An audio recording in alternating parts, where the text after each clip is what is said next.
जी, अस्सलाम वालेकुम। क्या हाल है? कैसे हैं? ठीक-ठाक हैं? सेहत तबीयत ठीक है? बिल्कुल, अल्लाह ताला आपको सलामत रखे।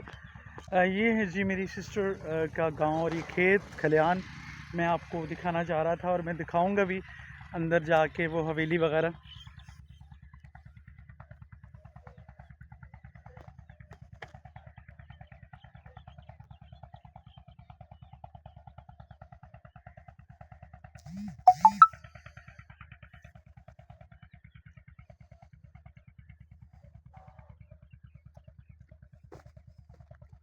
ये उनका छोटा-सा गाँव है।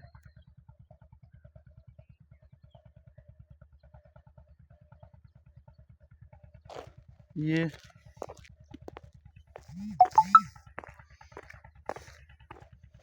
खेत खलिहान, ये सारा सारा मंज़र। ये छोटा-सा 40 घरों का है, 30-40 घर हैं। असल में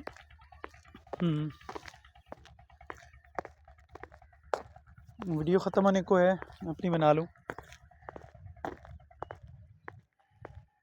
अब मैं घर की तरफ जा रहा हूँ, ये गाँव है सामने।